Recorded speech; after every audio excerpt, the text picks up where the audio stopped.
Bingetown, how we feeling today? It's your boy Dave, and I am joined by fellow co-hosts Brian and Kyle. And if you couldn't tell by the title, today we are covering Netflix's live-action adaptation of Avatar: The Last Airbender, specifically episodes 1 and 2, titled Aang and Warrior. To start this recording off, I'm going to go on a little bit of a tangent here with our history with this show.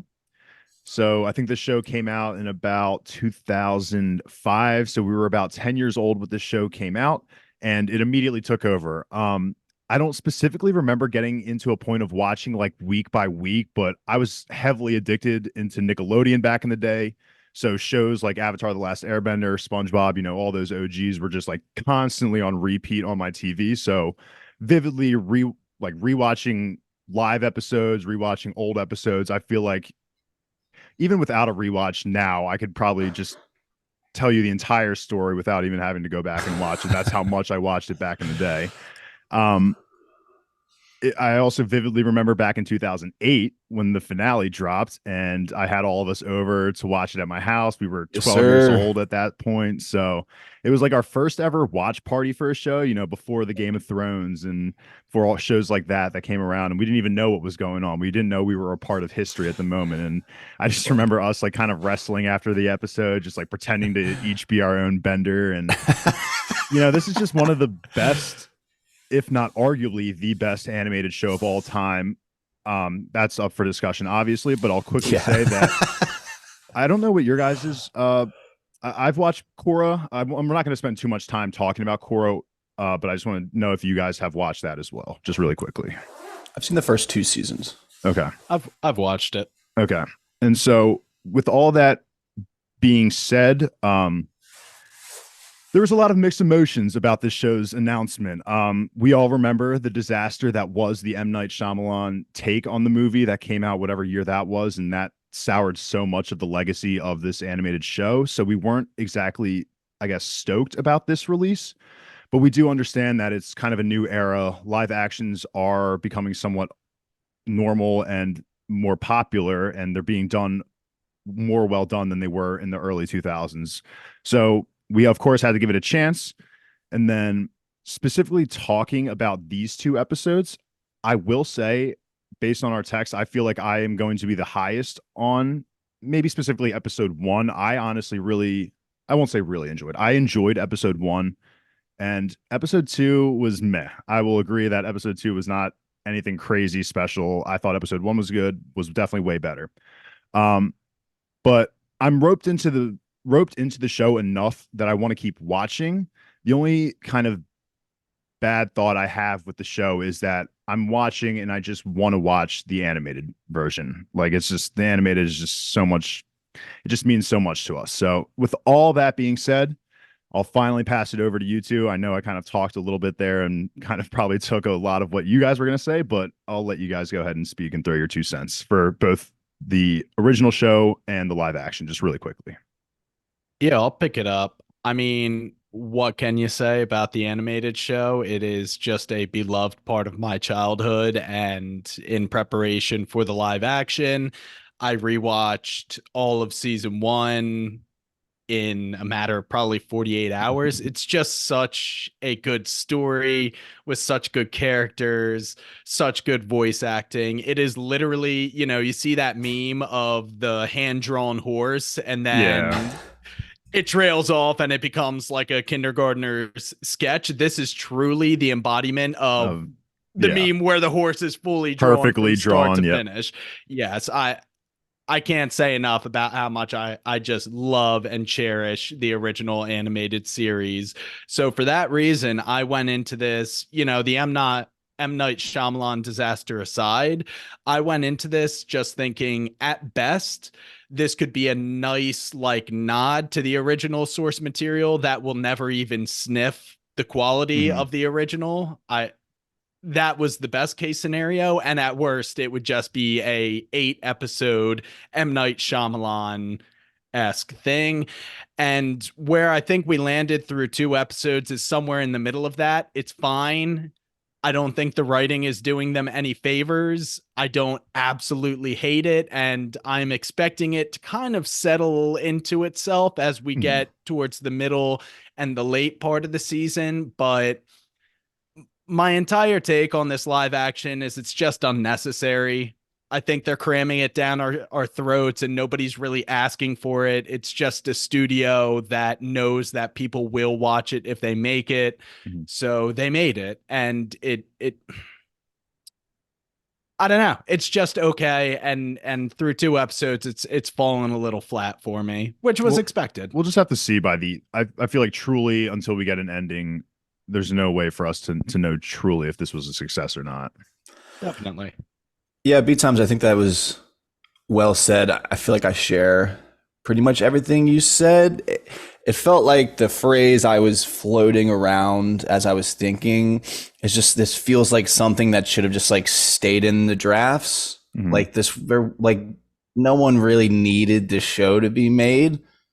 It just feels like I'm watching it and I'm enjoying parts. It's like, oh, okay, like waiting for this character to come in, and like someone like Suki was cool. Like it was like, okay, like we know that she's coming.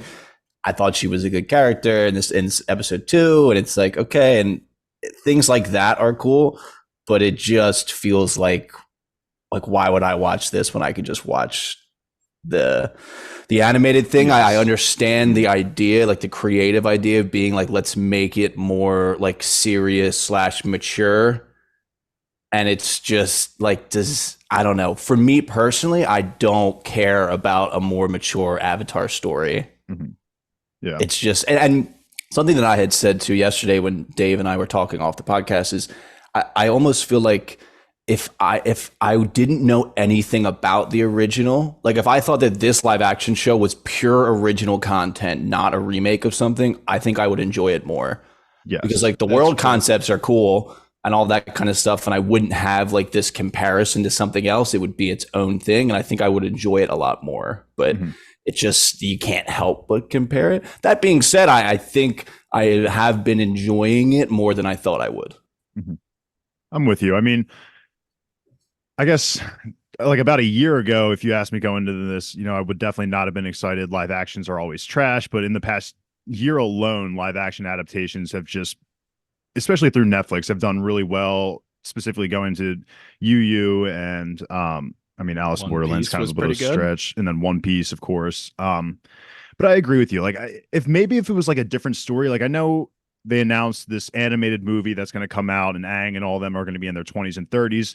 If they had decided to take that as a live action route, I think that would be fine. That would have been It, cool. yeah, Well, because I mean, then it's cool like, stretching it, but it yeah, would have been more interesting. it's just exactly what you were saying, Kyle. It's just like, why watch this when there's just the original to come out? Like, if it was new content, it would be so much better, and I think it would get a lot of people more excited rather than just like, oh, we're about to watch like a worse variation of the original. Yeah, But because it's like Iroh. It's like, okay, unbelievably beloved character, and now this man whose name I forget has to come in and play that character, and it's just no one is gonna think it's the same, and it doesn't mhm, need to be the same, but it needs to be good, and it's just such a hard kind of magic and essence to capture continually over all of these characters, all of these scenes, these locations, these moments. It's just too. It seems like too tall of a task. mhm.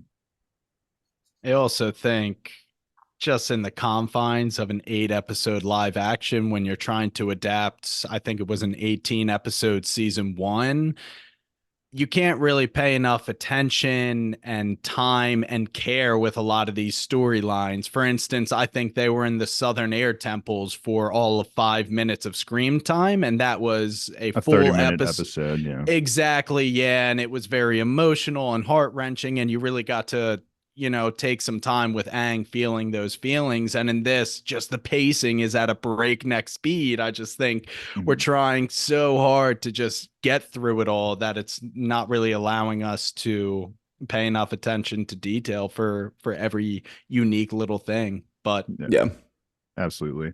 they're just Um, losing some of the charm, man. The charm. and yeah. the charm is what made it. The charm Yeah. is really what made it. With that all being said, though, we will have some positive things to say. Don't Oh yeah. worry. But for these recordings specifically, our discussions are going to be a little bit different than our stereotypical recordings. We're kind of just kind of talk about big bucket uh, groupings rather than just scene by scene. So specifically for this first bucket that we're going to talk about, it's just going to be all of the scenes that transpired 100 years ago. So I'm not going to list everything, but we can talk about the battle, Sozin's introduction, the plan, Aang, Monkyatsu, and the extinction of the Airbenders. If whoever wants to go first in any order, go ahead. This was a change that I thought was good. Like starting the story 100 years ago, I thought the opening scene with the Airbenders, with the Earthbenders was sick. I thought the Earthbending looked cool. I really liked the way he was like punching the ground and almost unlocking the Earth. Mm-hmm. And then it was, changing and he was terraforming things. I thought all of that was really cool. It's just, I don't know. I think the biggest thing for me in these scenes was that Gyatso felt a little different. With the way he went out and all that kind of stuff would be my only complaint, but I was genuinely positively surprised when I watched the first 20 minutes. Mm-hmm. Yeah, I would agree. I think this was a change that added something to the original story. We never got to see what is the genocide essentially of the Airbenders. We never really saw that on screen, but I think that was a valuable use of the first 15 minutes, establish these firebenders, and we're getting it through the POV of Fire Lord Sozin at the time. They are bad dudes. I did like the respect that he showed Gyatso. They had that line that just said, on any other day you guys probably would have prevailed, but not today with the comet. Mm-hmm. That was cool. And I think it's we didn't get to see a lot of that Airbender society in the animated series, so it was nice to kind of see that part of the story here. And that's kind of a theme for me throughout the two episodes. I actually did not hate kind of the small narrative changes that they made for the live action. For me, I kind of appreciate that they wanted this to be its own distinct thing from the animated series, and they made some decisions about the story that made it appear just that.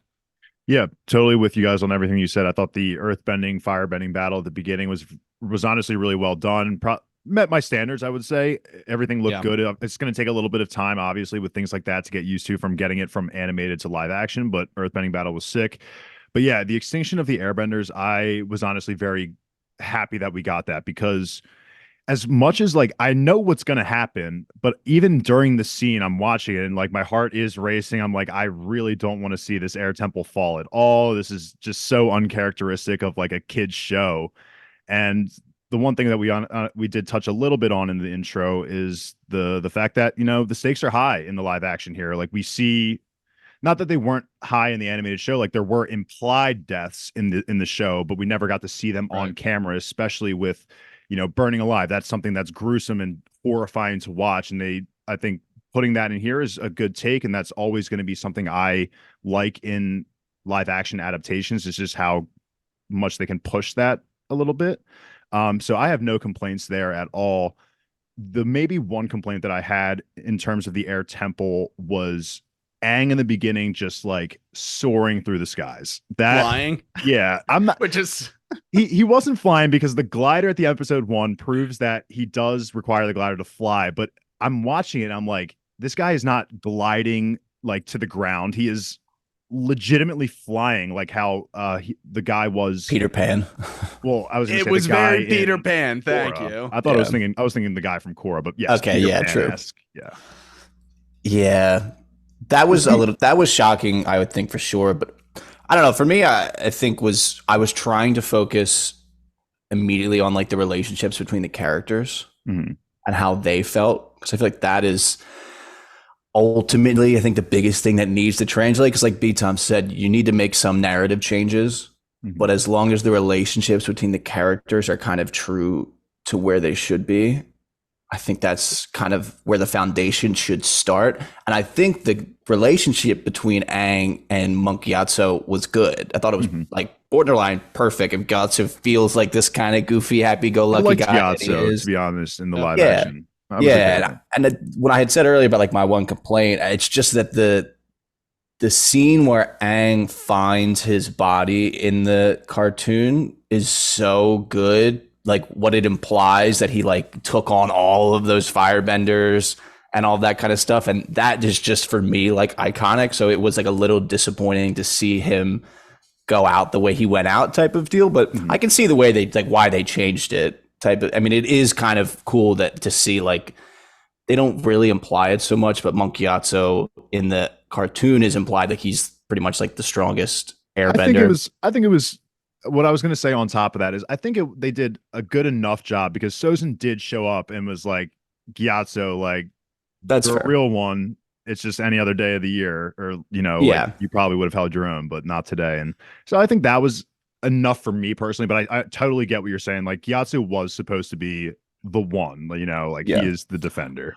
I think it's fair to say on paper, Gyatso versus Sozin, that's a cool matchup for sure. Yeah. It's just I think I personally have like an emotional connection to like just that scene of him in the room with all of the firebenders that he took out. Yeah, I was at like, least damn, hoping what a that some of fucking the cool last stand type of I deal. was hoping that some of the firebenders would like some of their armor, you know, would at least be like there, implying that he took down a few of them too, but it was just his body. I don't think he took down any of them. And it's like, it also kind of plays in, I guess, to the kinda air sad. nomad style. Yeah.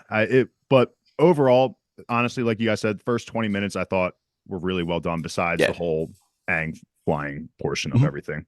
Yeah. The only other, actually, maybe one other complaint I had is, and this might again just might be due to like the time constraints that we're saying that you're trying to fit 18 episodes into, you know, 12 episodes season, whatever. It felt like when Aang rushed off from the air temple, like he does that in the animated show, obviously, like we know that's what happens, but I don't know. It felt like a little rush that he was just like, he's kind of like at the air temple and he's like thinking, he's like, all right, Appa, like let's just peace and go on like a little joyride. And I think it was maybe, I don't know, maybe I'm just remembering it a little bit differently, but I felt like that was a little bit like, I get where he's coming from, that he's just been donned this huge burden of becoming the Avatar and like he wants to go think on it, but it felt like a little weird that he would still just straight up leave the air temple. Well, they did condense this. In the animated series, there are two separate flashbacks. He doesn't run away because he learns about he's the Avatar. In a different flashback later on, he already knows he's the Avatar, but they're going to send him away because Gyatso isn't Yeah, it's like spread letting him out a train little bit so more. hard. Mhm. So yeah, I think that's just the constraints of the live action 8 episodes. Mhm. Yeah, that's I think my biggest worry.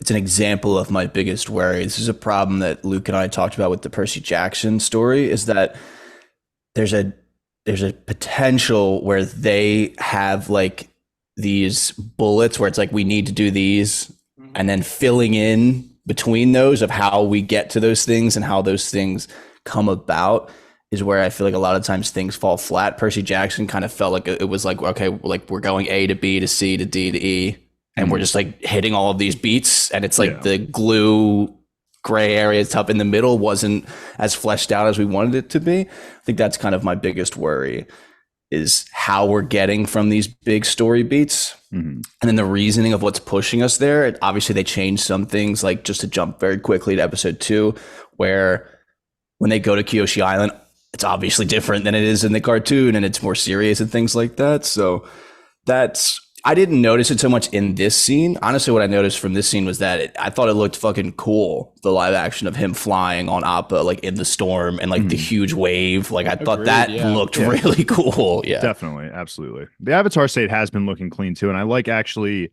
the intricacy to the markings. Like they're not, it's not just like a blue arrow. There is like a little bit of like pattern to the designs in the arrow, which I like. And I think that was actually something that they took away, maybe like the one thing that they took away from the M. Night Shyamalan movie. I think it was the same for Ong in that movie. It was so good to hear just Aang. Yeah. It's like, okay, really step was. one. Yeah. Step one. Cleared it. Already better. But the next bucket we'll get into is just the water tribe. So specifically Wolf's Cove, which was new for us, I think. I don't think we'd ever got that reference in the animated show. So just a little bit of world building. Fine. I didn't know if that was something I had forgotten or not. Yeah, no, I had to literally go back and make sure. And it was just like, they are from the Southern Water Tribe, not Wolf's Cove or whatever, you know. Yeah. But so here we can just talk about the introduction to Sokka and Katara, Zuko as well, the firebenders landing on the cove, and then we'll cover all those buckets, and then we'll move on to Aang being captured. But for now, just the introduction of those three characters and kind of the fight on Wolf's Cove. I think it looks really good. I'm not sure how deep I want to get into Sokka. I think one of the big things that came out is the quote that they were going to take away a lot of the misogynistic undertones that Sokka has.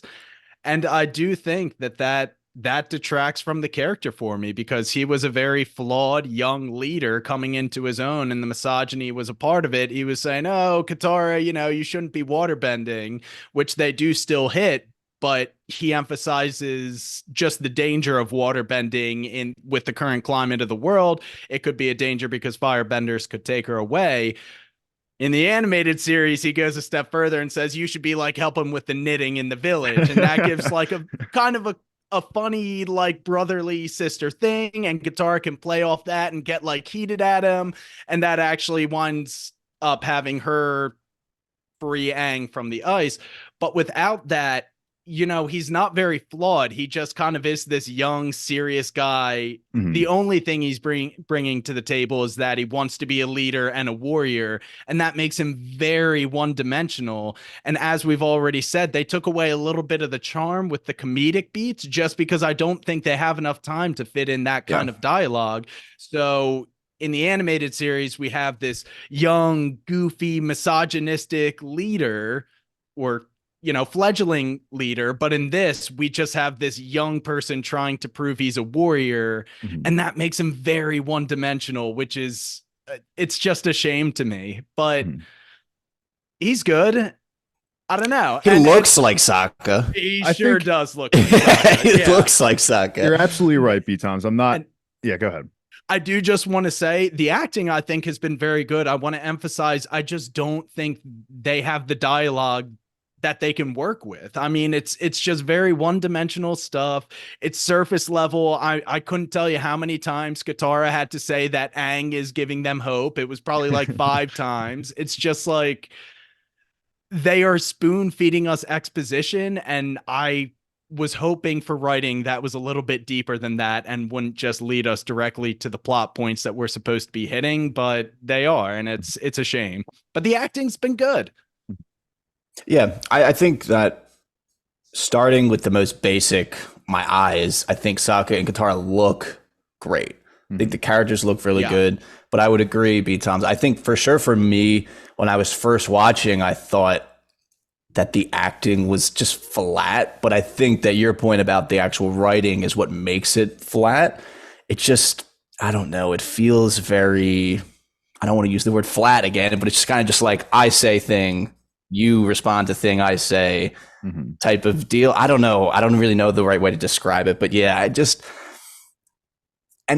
obviously the time constraints of the live action, but also they can't do every joke from the cartoon, and they don't have the sound design from the cartoon. There's so many good, funny sound design things where like Sokka gets shocked by something and his eyes get big and blink, and it's like blink, blink, like they have the sound, and that adds to the charm and the funniness, and it's just, I don't know. I think I'm hoping as a character, as we get into more situations, he grows on me. But I think for now, I don't know. I don't want to say it a ton of times, but it's just not the same. It's just not there for me.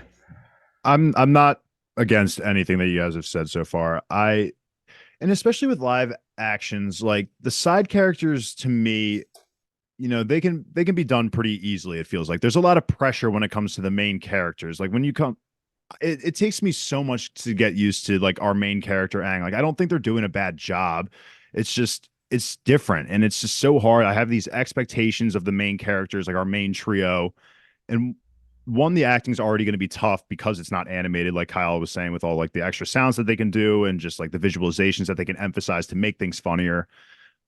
But it's just hard with what they're being dealt with. And I'm not going to like hate on anybody's acting here. I think they're doing the best with what they got. Of the trio, I would say Sokka's probably the best still for me. I'm not totally quite sold on Aang yet.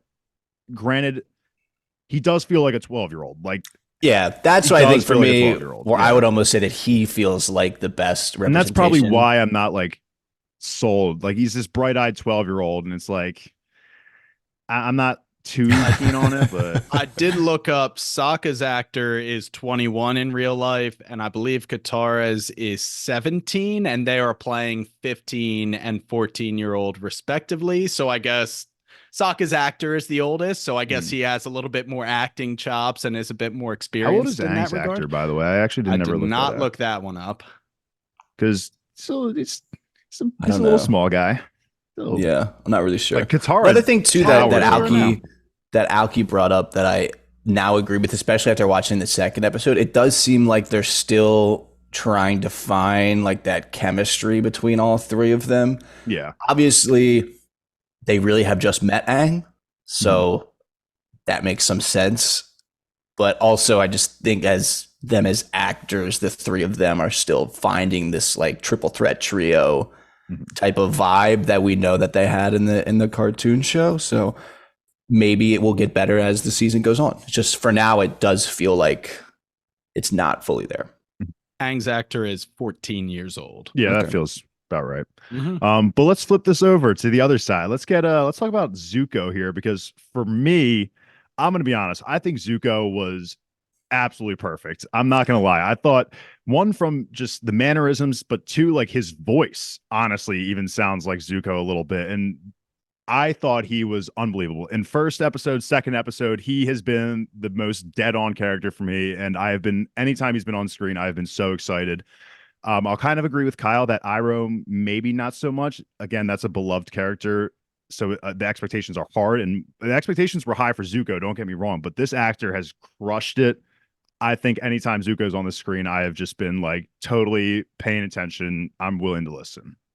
I always knew that Iroh and Sokka were going to suffer the most from Yeah. I expected they were going to have to lose a lot of the comedy that was Mhm. from the original, and I knew Iroh and Sokka would suffer from that. And like Kyle said, Iroh is like on a pedestal as one of the most beloved animated characters. His voice actor passed away while they were still coming out with the animated series, so people just love that performance as a whole. And this guy, I actually really like the actor in general. He's been in a few things. He's in The Mandalorian. Mhm. He's doing a good job, but they don't give him too much to work with again. I think he looks good. But Dave, like you said, Zuko is probably my favorite of our four main characters in terms of casting. I think he's got the moody teenager beats, but also he does a really good job in scenes with kind of facial expressions. Mhm. He looks nervous too when you can tell he's losing his grip on whatever situation he's being dealt with. So yeah, I think he gave a pretty strong performance through the first two episodes. Mhm. I won't add a ton. I'll just complete the chorus of praise for Yeah. Zuko. I think for sure I agree that he's been my favorite representation. Yeah, and then we can just jump right into the fight of Zuko landing. He's like, "I am Prince Zuko, son of Fire Lord." I thought that scene was again. It's I Yeah. hear it in his voice. It was so good. But the fight honestly was legit to me. The highlight for me was easily Zuko's kicking. Like I think Aang knocks everybody to the ground, and Zuko's like from the ground looking up. He's like, "No way!" And he does that the iconic spiral kick, and he's Yeah. dishing out the fire. I was like, that was hot. That was definitely hot for right there. But overall thoughts, this was, I guess, we still haven't really seen the full effects of water bending, but we get a little bit more air here and some fire bending as well. Yeah. And this is, I think, a good opportunity to discuss where there's a difference here in how this goes down. There's no otter penguins, which is Yes. perfectly fine. Like that's fine of a type of change. You know, Aang earlier left in the cartoon, rather he leaves kind of under his own volition. Him and Appa head out, and then he slides back on the otter penguin. I thought this was a perfect way to change it and make it more reasonable for the live action. Yeah. The movie I thought was like I saw it on my timeline I think yesterday of the movie scene of this, and it's just absurd compared to like what happens here. So I was like, okay, this is perfectly fine. I just Yeah. wanted to highlight like there's a change here where like it doesn't need to be 1-to-1 to still be good, and this Mhm. was an example of that. And I think by the kids and the other person who's now in charge, now that Sokka left, I think it gives a little more like safety for Sokka in the sense that okay, these guys kind of did some work against Zuko and these firebenders. Like the village is still in somewhat good hands. Like if as long as there's no, you know, airships of firebenders coming. Like the village is in Yeah. good hands. Yeah. Yeah. This was also, before we move on, I assume, to the last bucket, is an issue that I had.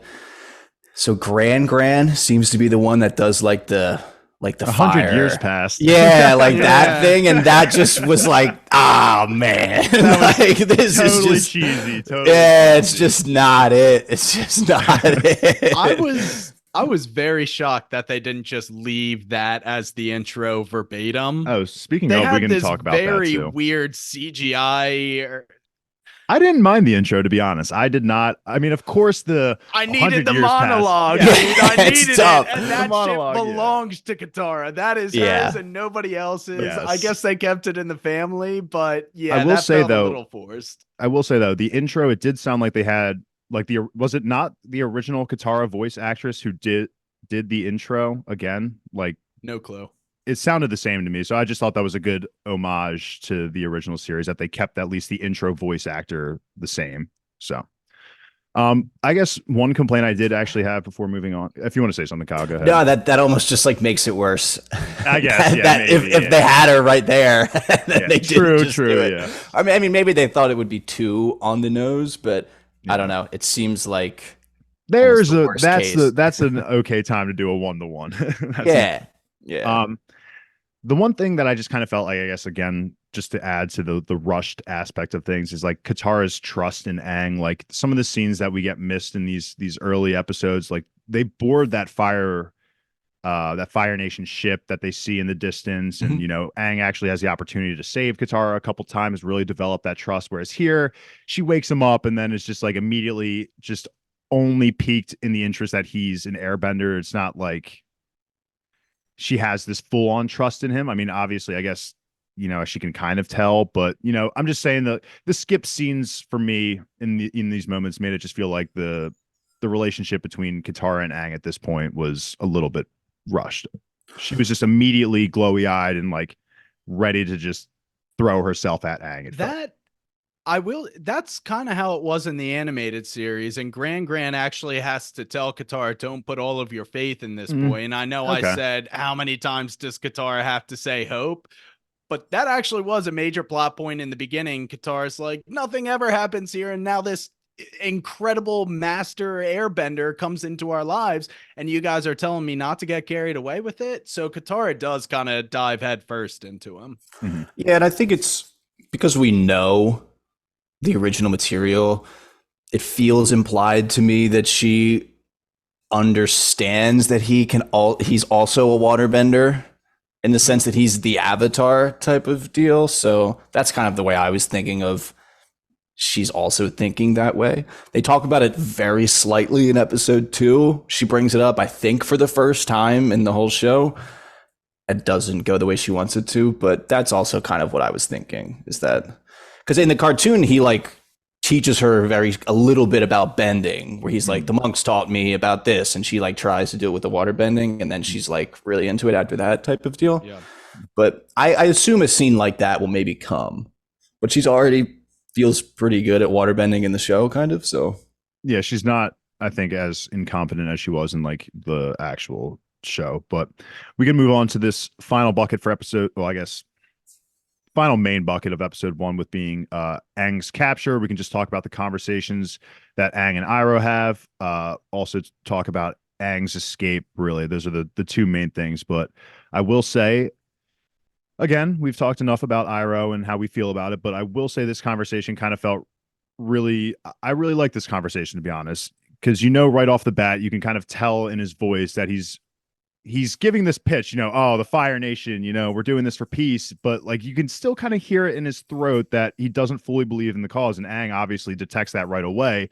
And the one part that I had to write down was just like, Aang calls him out and he doesn't answer, but Iroh just walks away and he says, I look forward to the many conversations we'll have in the future. And I'm just like, boy, Yeah. you have no idea how many fucking great conversations you guys are going to have in the future. So touching moment, I think, between these two characters, probably the highlight of Iroh's performance so far for me.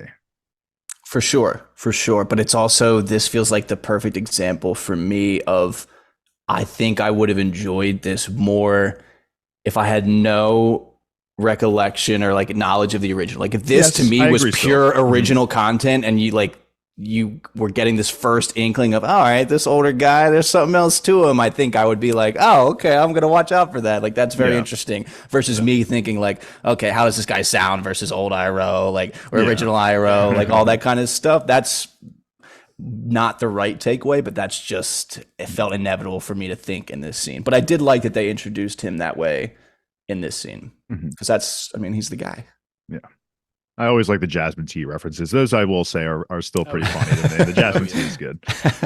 I thought the airbending to steal the keys was pretty cool. I think Alki, when we were watching together, was just like, oh, he wouldn't be able to do that. And I was like, he probably would be able to do that. Just like summon a little vortex and just get the keys off. So I didn't have any complaints about that. But the main thing here for me was I was so happy to see the glider. Thank God it's not just Aang flying around without his glider, because that would have been such a devastating blow to the show if that was the case. So oh, and I'm also upset that I'm pretty sure in the animated show he goes into the Avatar state here and kind of like water bends the shit out of everybody. Wait, does he? Yeah, so yeah, he causes like an avalanche. And so they just have him fly away, and him flying with the glider looks really cool. Looks How good. they had him like dip along the water Yeah, like in too. the That was show, cool. yeah. I think the thing that I hated most was Zuko throws one singular fireball that drills him while he's gliding all the way around. How is that even possible? And then he has another precision fireball that would have hit Appa if not for Katara's kind of water bending, which that water bending, I think she just like summoned a big column of water, which seems a little bit past her pay grade.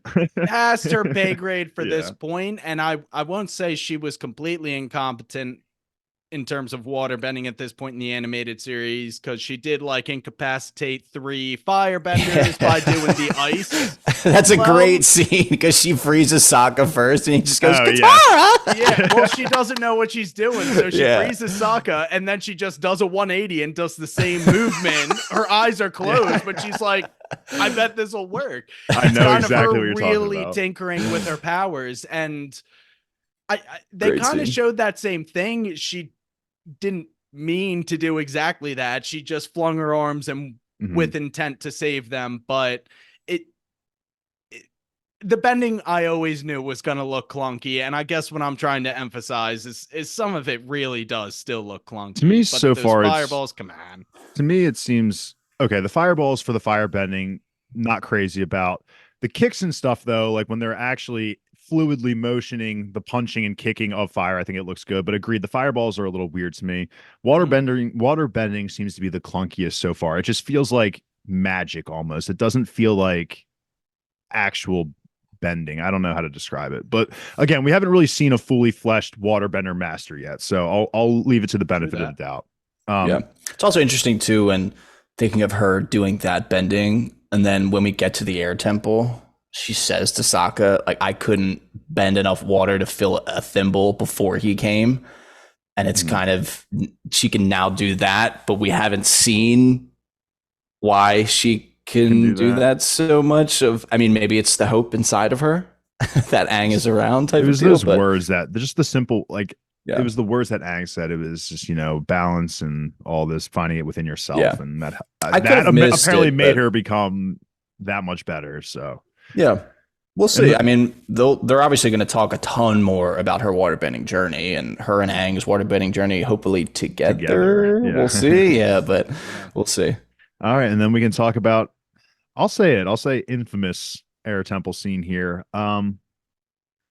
Personally, it was just quick. I mean, did not really feel as sentimental as it did in the animated show.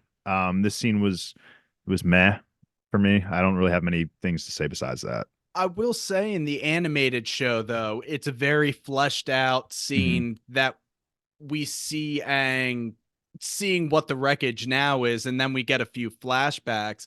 I feel like they already captured the emotional of the loss of the airbenders through the opening scene of this episode. So they kind of already got that out of the way, which allowed them to kind of breeze through this. But I was watching this episode with my roommate who had already watched it, and I looked up at him as we were ending the episode, like, oh man, they're not going to do like the Avatar room where like Mhm. we see all the statues, Yes. because that was just really, That's where really it gets cool. announced. Like that's where we get all the perspectives of the different nations of like the Avatar has Yeah. returned. Yeah, and the cycle Which- too. They talk about the actual cycle. Yeah. which we'll get to it more when we start talking episode 2. It does seem like they are replacing Roku's role in the story with Avatar Kyoshi, which I didn't even notice that. Yeah. I'm kind of okay with, because it's, like I said earlier, making the live action a little bit distinct, and you can definitely get the same information through the voice of Avatar Kyoshi. Mhm. But I love Roku, man. Yeah. I want to see a lot of Rokus Yeah. too. But I also, just I mean- want to see it all. Nah, I feel like that's for me. We'll see how it continues. It probably will just be a Kyoshi Island thing because they're on Kyoshi Island. But Yeah, I think so. him too. and Roku have to have that relationship, not only because sure. he's the last Avatar or like the latest Avatar, however you Yeah, want the to say prior one. it, Yeah. the prior Avatar. And it just means obviously so much that he was a firebender, a member of the Fire Nation. He was Sozin's best friend. Some people would like to say lover type of deal. So, that just relationship has to be there. Yeah. Mhm. We shall see when that starts to come in. But yeah, I don't really have a ton to add about the air temple itself. Yeah. That's really Momo looked great. yeah, that'll be That's a good point. Yeah, I like Momo did look good. I was actually he popped on the screen. I was like, all right, let's go. We got the final member, baby. I was We're a little really hyped. here. I was doing some fist pumps, but we can now work our way into episode 2, which I feel like will be a lot quicker of a discussion now that we've got most of our just main complaints and problems out of the way. Just straight up for me, not as good as the first, really. So we're just gonna have kind of 3 buckets here, and we'll get into this first one. It's just going to be the arrival of our squad on Kyoshi. So my first note was the scenery is beautiful. So I think we saw even before they arrive on Kyoshi, maybe it was like the air temple, like them leaving the air temple, like in the background, and it's just it looks so good. Like it does make me want to just visit these places. It looks incredible. But other than that, we can just go right into the introduction of Suki, the elderly lady that's kind of a biatch, and then the relationship between Suki, Sokka, and She was not a biatch, but okay. She was a protector. It's very He's like, funny. get out of here. And I'm like, come on, let her. Kyle, you'll have to be the deciding vote, because I actually thought episode 2 was a little bit better than episode 1. And I think that's Really? because of the nature of episode 1 had to get through so much exposition, and that lended to some of the cringy dialogue, which I didn't notice as much in episode 2. But episode 2 seemed to stray a little bit more from the source material. Yeah.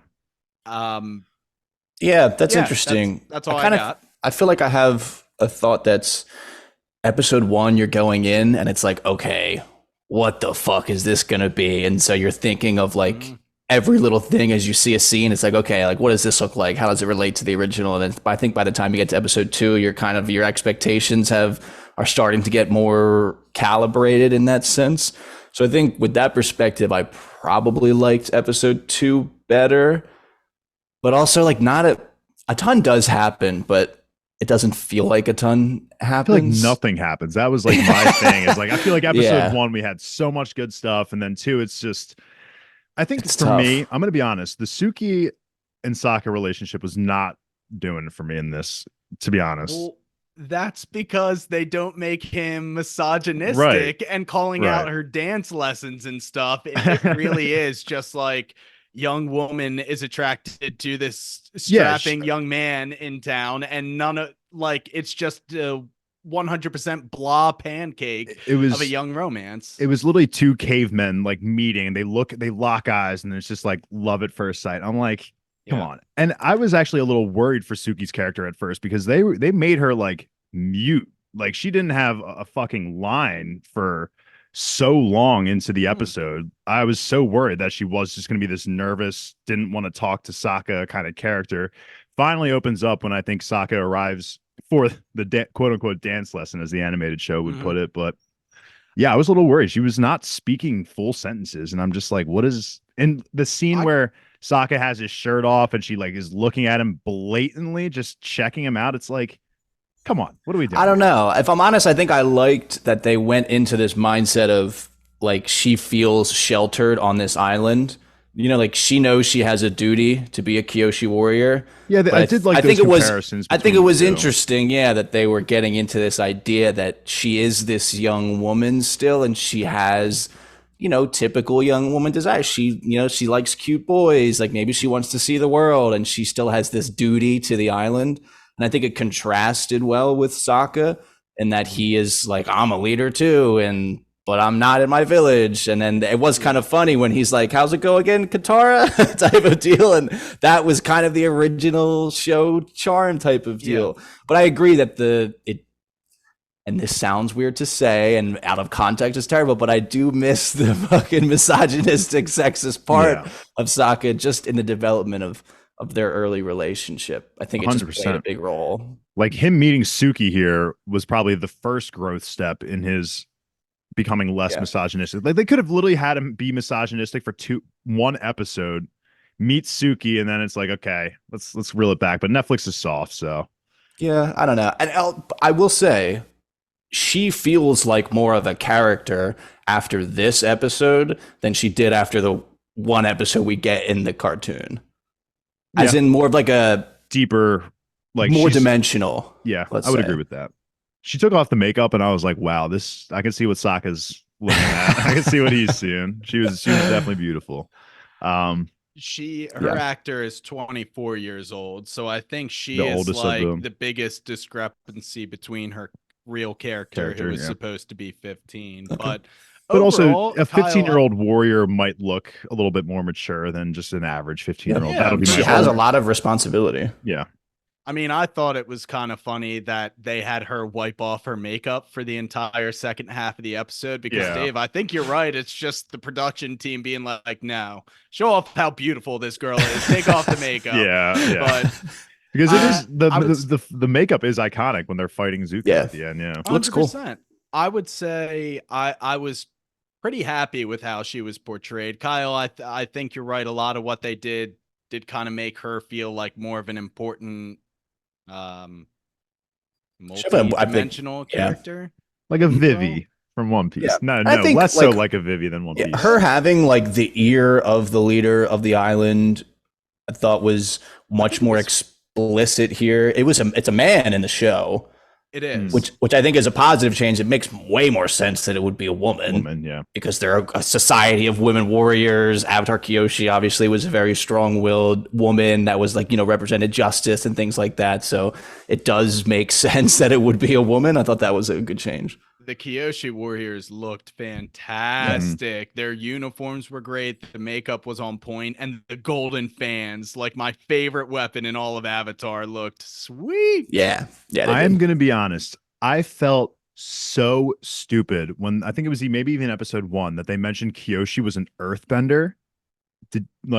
You guys knew that, right? Like, Yeah. I was mind blown because like I guess I associate Kyoshi with the fans and they're always airbending with the fans. It's fair. So It's just the green. yeah, they said in episode 1, she's like, oh, we had prior to you, there was Kyoshi the earthbender, Roku the firebender. I'm like, Kyoshi the earthbender, what the fuck? But it does make sense. I mean, I think Kyoshi is like a province of the Earth Kingdom, I'm pretty sure. So it does make sense. I mean, it used to be part of the Earth Kingdom as I was just like landmass until she split it into an island I just felt by so earthbending. I just felt so stupid. I was like, oh my God, I can't believe they changed Kyoshi from an airbender to an earthbender. I looked it up and I was like, I'm dead wrong here. But yeah, then we could just quickly talk about the introduction of Zhao. Yeah, we'll get there. And the word of the Avatar spreading. So we get Zhao, and really not much to talk about if you guys want to bring up his character and how you think he will be going forward.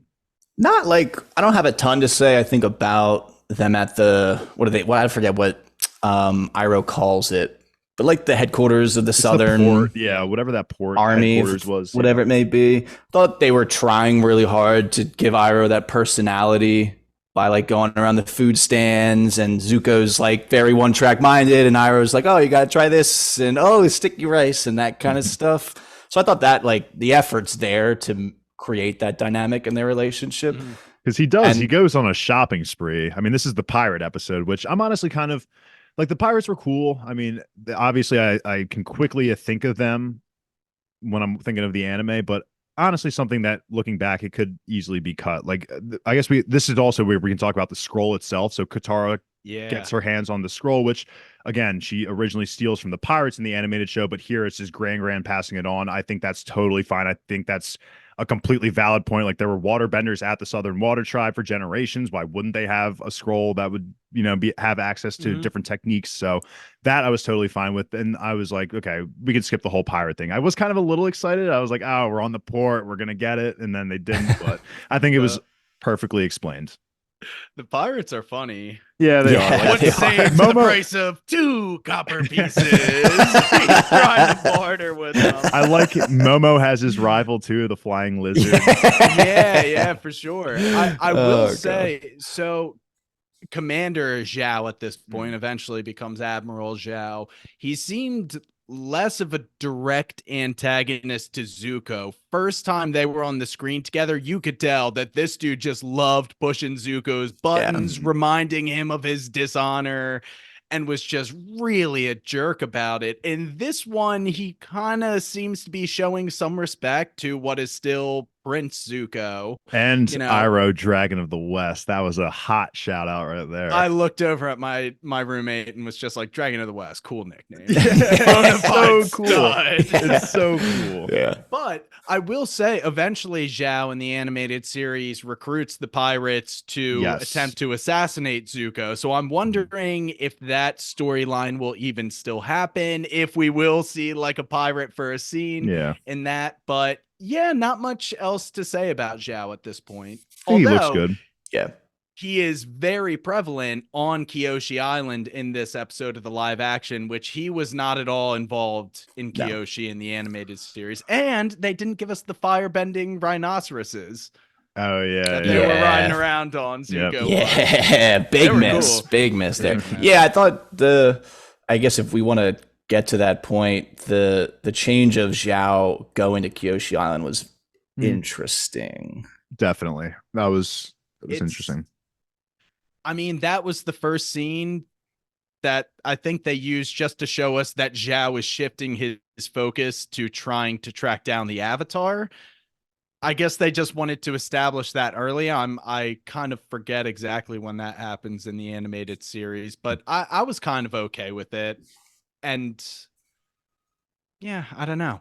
I think you're right that it just kind of shows that Zhao is completely now also focused on the Avatar. Yeah, it was a little weird. I was, again, expecting Zuko on the rhinoceroses. Definitely expecting that. It's enough. It's a big enough magnitude of a change where I'm like, this is interesting. And now I'm thinking about that it's a change and how do I feel about it, probably versus just maybe enjoying what's on the screen.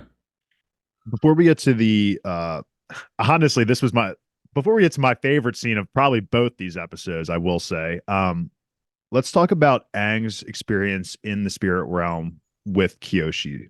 My thoughts will just be really quickly that this scene felt like it was brought up from the finale. Like the finale of the animated show, Aang is going through all of the reincarnations of the Avatar, meeting them one by one, talking about what he needs to do in order to beat the Fire Lord.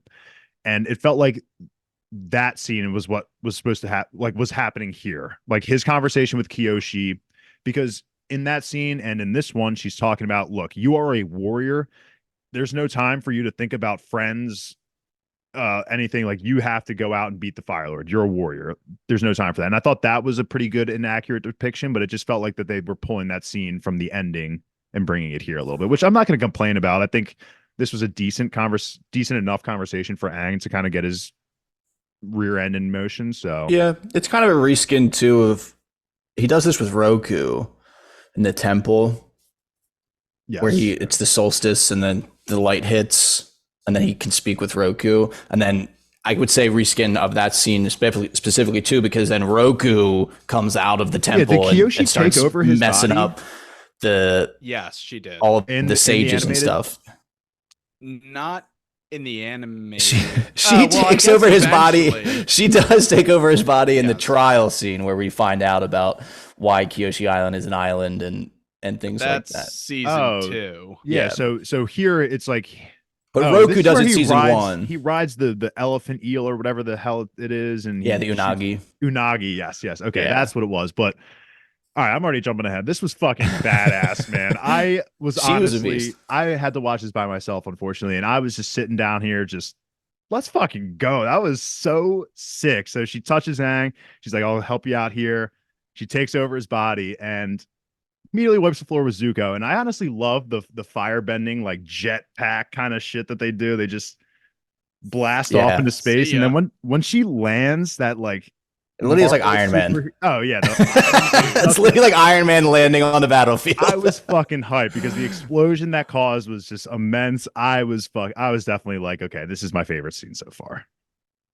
She is just the Terminator. And watching this scene, I was thinking to myself, we probably should have reallocated resources towards an Avatar Kyoshi live action prequel rather than this whole reboot nonsense. Yeah. But it was really cool. Yeah, it looked spectacular. And the whole fan base really loves Kyoshi, and a lot of people wanted a little bit more of her story. So it's nice that they kind of took that fan feedback and incorporated it into the narrative of the live action. I already said I'm a little bit concerned if that takes away from Roku's heavy hand in the story as Aang's definitive Avatar mentor, but so far, it's working for me. Yeah. I could easily see it just being they're on Kyoshi Island, so he should interact with Kyoshi type of thing. In the cartoon, it's very lighthearted for the most part when they're on the island. They really don't invoke Kyoshi a ton at this point. So I can totally see the logic behind having Katara and Aang in like the archives, and they're reading about Kyoshi's life and they're trying to find answers and things like that. I think this is a perfect time for the question to you two that I will also answer, is that the creators told us before that they were going to take away a lot of Aang's kind of willy-nilly sidetrack mission type deal where like the show, they come here because he wants to ride the elephant koi. And in this, he wants to go here because of Avatar Kyoshi. Like he specifically says that like she was known as a master of the Avatar state. Like we should go there so I can learn more about the Avatar state. I'm just curious of what you guys think of that change. Well, yeah, I think it was just a weird plot device. They actually said he was worried that he would hurt someone with the Avatar state, so he had to control it so as to protect Katara and Sokka. There was this very out of place flashback of him, almost pushing his airbending gears off of a mountainside. I was like, okay, well, this is a little wonky. So wonky too, because it wasn't even the Avatar state that did that. That was just him airbending. Yeah. So I don't know. I think that's just one of those things. It's a nature of the constraints of the live action. I'm gonna be honest. I kind of like it. To be honest, for me, Book One Water of the animated show is my least favorite of the series, and still like a 9.5 out of 10. Yeah, no. I'm not saying it's bad by any means. Still 9 out of perfect horse. We're talking perfect horse here. Perfect horse. But what I didn't like about season 1 was probably exactly what we're talking about now, is because that we have this buildup of these side quests that is developing the relationships. Like I just want to be thrown into it, and like I know shows obviously can't just like throw you into it, so they have to build the camaraderie and things like that. And when I always look back, I always think like season 1 as being like one of the more immature ones because it's them starting out as a group and they're doing all these side quests and Aang's not really fulfilling his mission. So I'm going to be honest. I kind of like that they gave it was a good reason on why they need to get to Kyoshi. It wasn't like a side quest. They didn't make it feel like a side quest. Like here's an actual reason to go to Kyoshi, more so than what the animated version provided. And I'm totally fine with it. I I think I take issue in just that it's a fundamental difference in Aang's character at this point in the journey.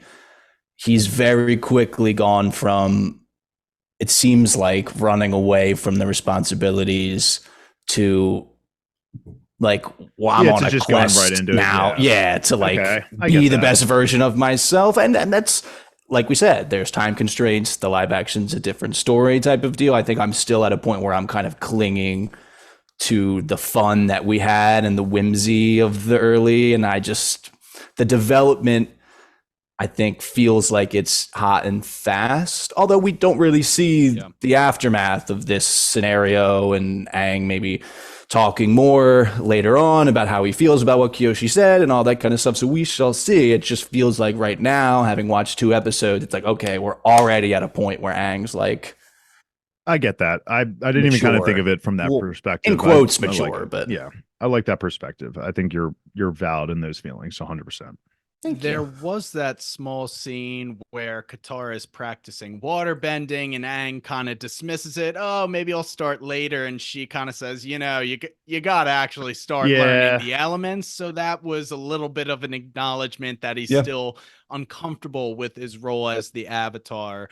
But actually, that scene winds up with them splashing each other in the river.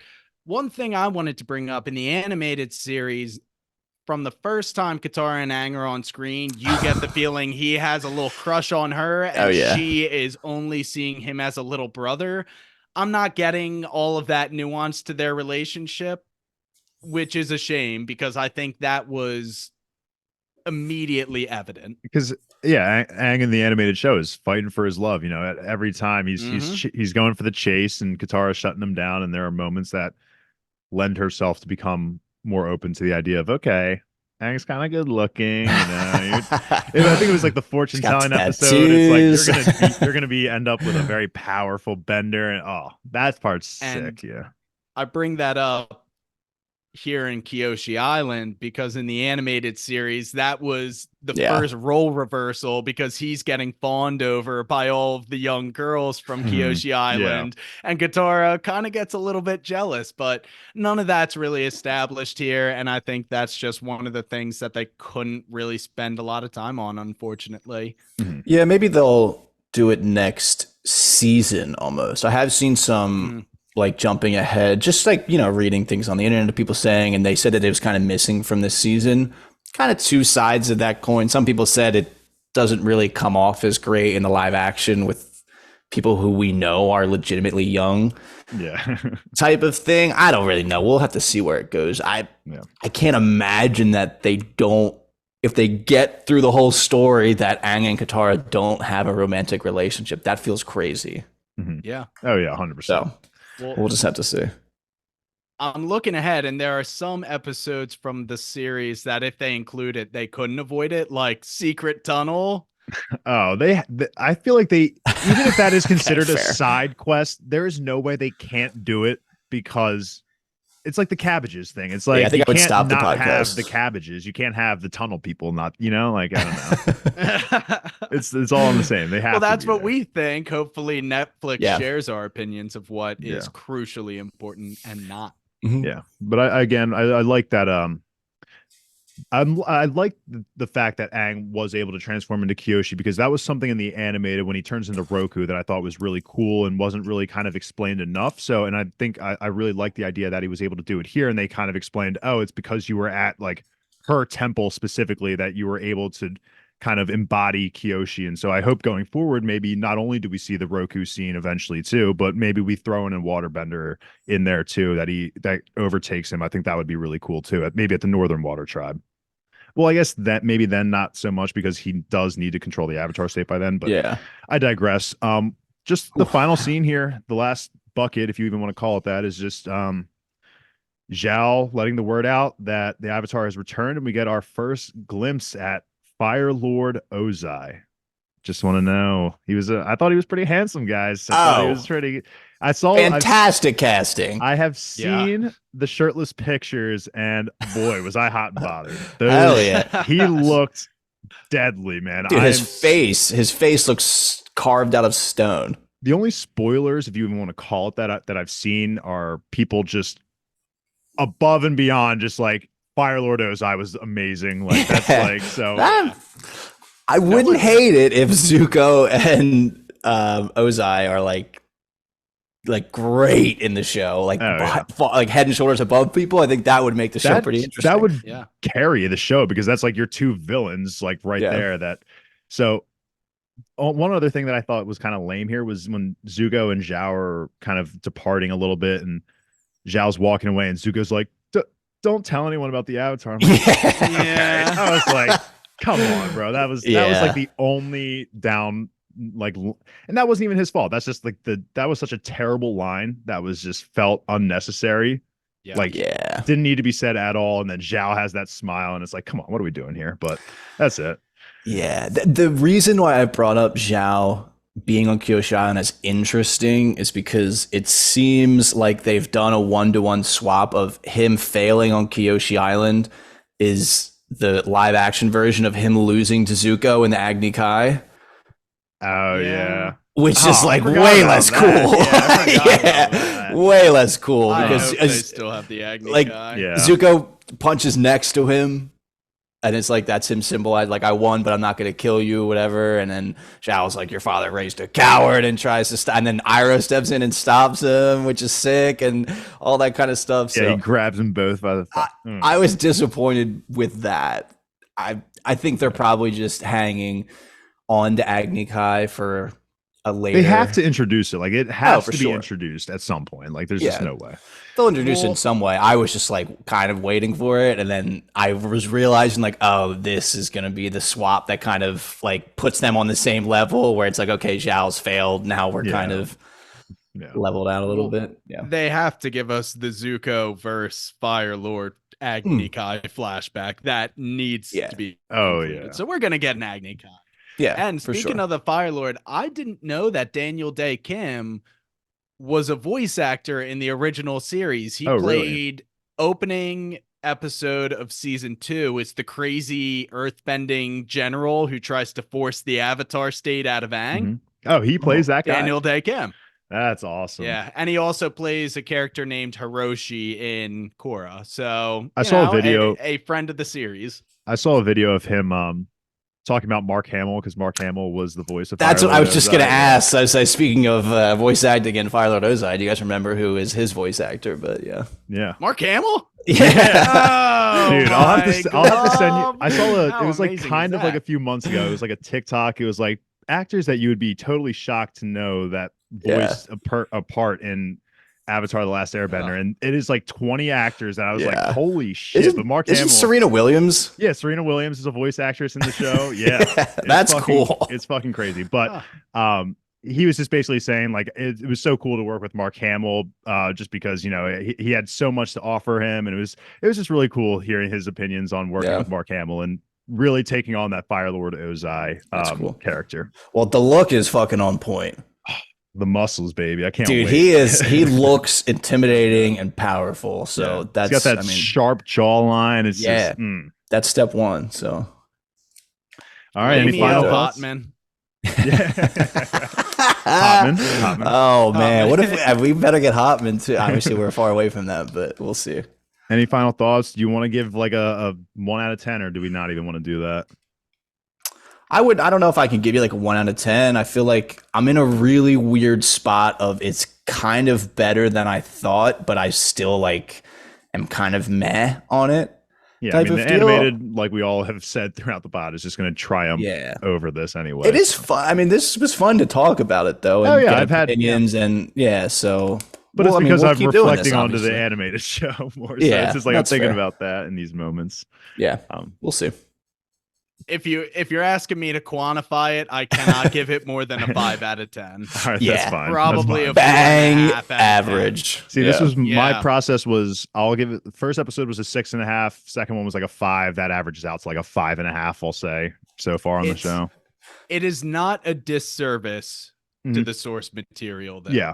Agreed. It isn't an absolute disgrace, No, it's better than the movie, which is a great start. Yes, so that it's is the not a stepping 0 out of 10. It's not a 0. we all watched that in theaters together. Yes, Yes, and we even did. at the crisp age of like 13, we were all like, wow, that's probably the worst thing I've ever seen in my entire life. Yeah, you It too? still is. Okay. It still is. Although yeah. M Night's a fucking Philly area guy, so shout out. But damn, bro, let us down on that one. Yeah, that one was Yep. brutal. Yeah, it's tough. Alrighty, that will be it for today's episode coverage of Avatar: The Last Airbender. This did come out on Netflix, so we're gonna do our best to try and rush out these episodes as soon as we can, get through the entire season for you guys. I know everyone at this point has probably, for the most part, finished it, but we're gonna Definitely try and, done. Seeing Yeah. like the most insane Twitter threads and arguments about people. It's Yeah. like they watch So- it all in one day. we're gonna do our best to try and keep up with you guys, but no promises on when the next one will be released. It will just be as soon as we can.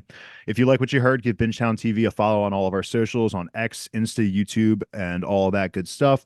Be sure to join our Discord and chat with us about anything that you're currently watching, anything that you're watching with us. We'd love to know your opinions, especially on something like this. This is one of those shows that can cause a high controversy, so we would love to have those debates in the comments and on Discord as well. Lastly, for an organized list of all of our podcast recordings and episodes, you can go check out bingetowntv.com. Everything there. We have a nice tab for you. It's all alphabetical. If there's something that you've watched, we've probably covered it. So go ahead and recite and go check out those episodes as well. And if I didn't say it enough, once again, we are Bingetown TV. And thanks for listening. Yip, yip.